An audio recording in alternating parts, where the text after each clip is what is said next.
Sige na. Oh. Real good. Real good side. Okay, a little bit.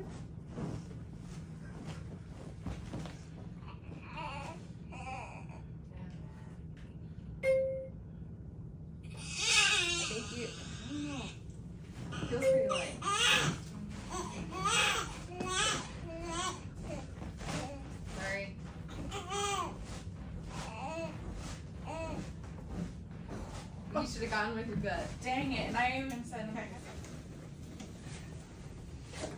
Date. Sabay isang ko. That's not gonna work. Uy. Cry mo na mo, baby. Cry man. So hearing. Cry.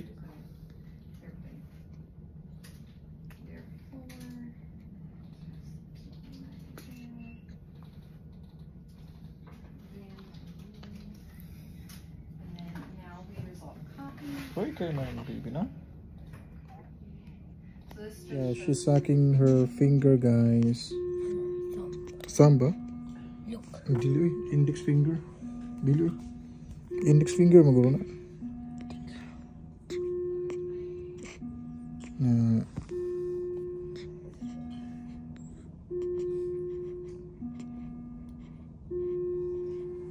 Okay, a video. He's so cute. Yeah. That's enough na. She's like doing this. Nag-wash kasi mga hands. Yes, I did. Right there. Okay. Pwede ba?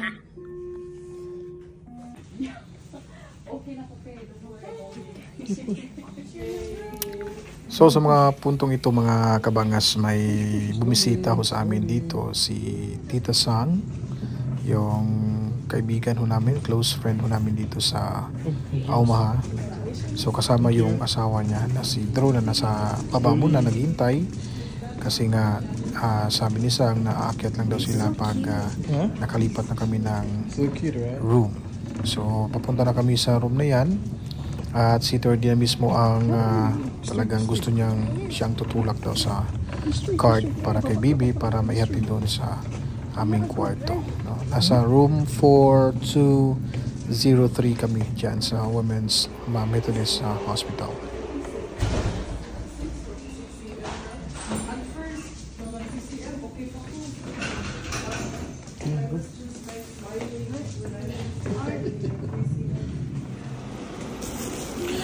So, yun nga guys, no? Hindi talaga binitawan ni Tordy yung card at sabi ko nga sa kanya, ako na lang yung magtutulak para mabilis. At sabi niya, ako na lang daw. Sabi niya, ako na lang di. Kasi gusto ko rin itulak si Bibi papunta doon sa kwarto. So, excited si Tordy. Talagang nakikitan siya sa kanyang kapatid na babae. At tuloy-tuloy lang siya sa pagtutulak doon. Tapos, mga ilang oras nakarating na kami dyan sa kwarto ho namin. Nasa 4th floor ho kami dyan mga kabangat. At saka kung makikita nyo po, talagang napakalinis ho ng Methodist Women's Hospital. Talagang napakalinis at very accommodating ho yung lahat ng personnel dyan. 4203. So here's our room number. 4203. And here's our And then we'll actually swap her to this fancy bassinet, okay?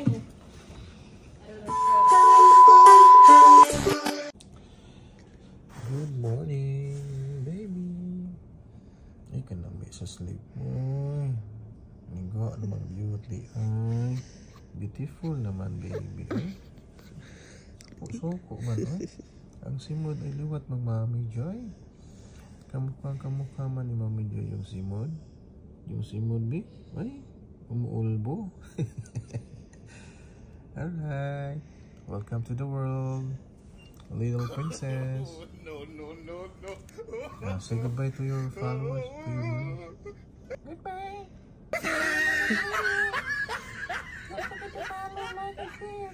Bye-bye. Yo, what's up mga kabangas? Good morning. Good morning. What a beautiful day. Look. Grabe yung panahon, no?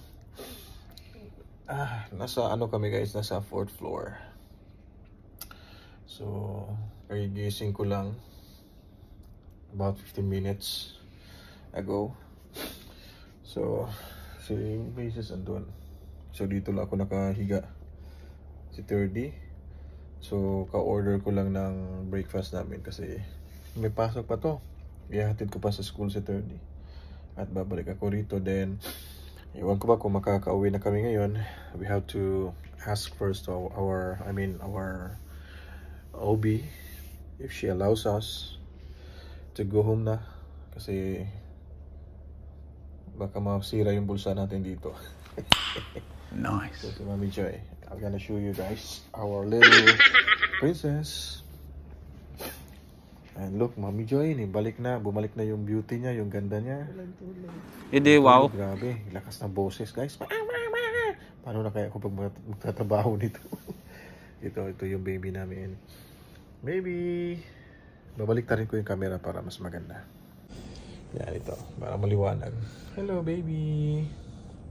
Good morning. Wake up. You know, ganda ng ganda ng sleep ni baby, oh. Mas maganda pa rin si Mami Joyce. Tingnan mo. Naglaki yung mga mata. So, ayun nga guys.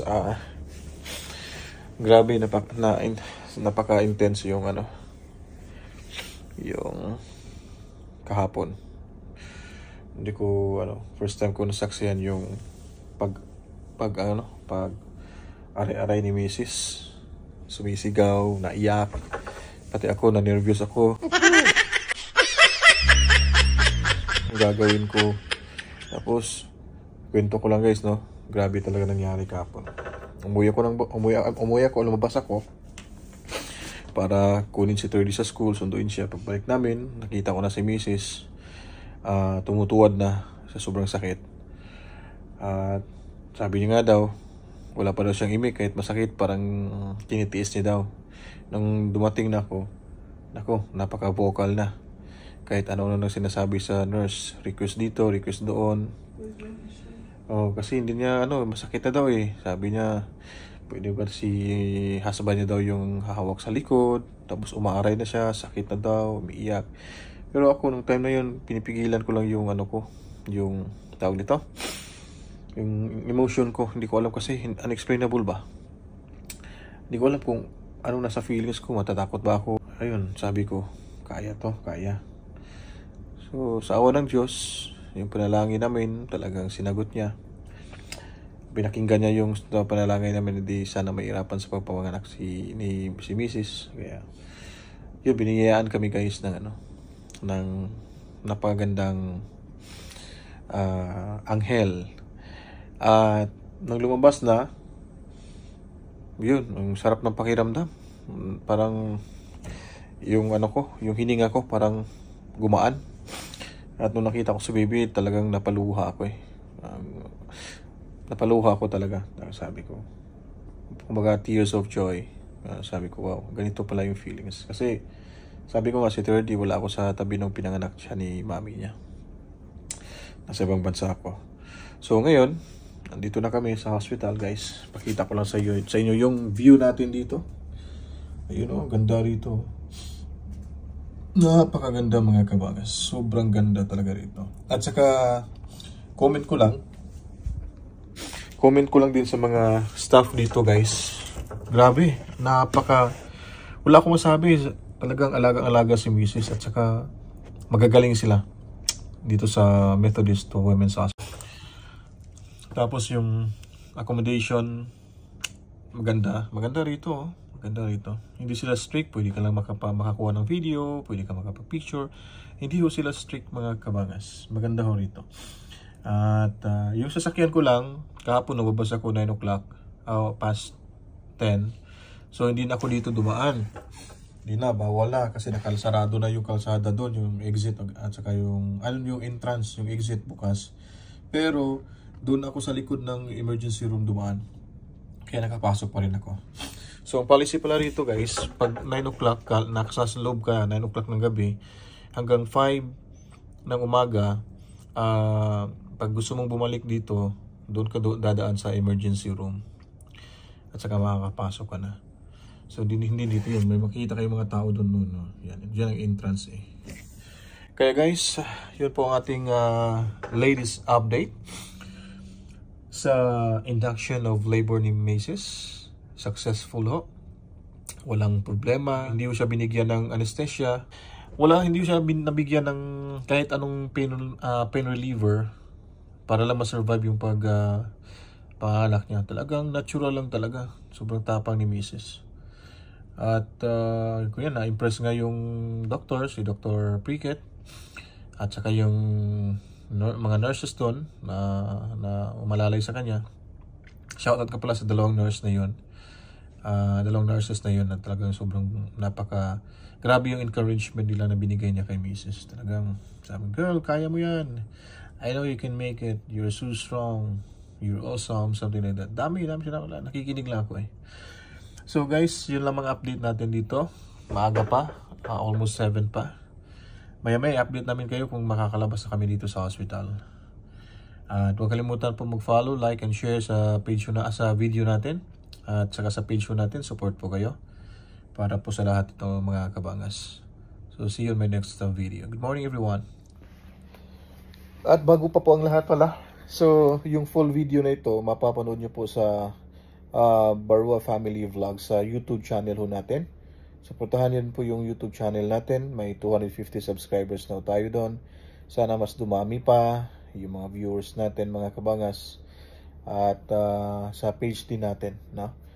So again, thank you for watching. Kita-kits sa susunod na video natin. So ingat kayo lagi dyan mga kabangas. God bless everyone. Peace out.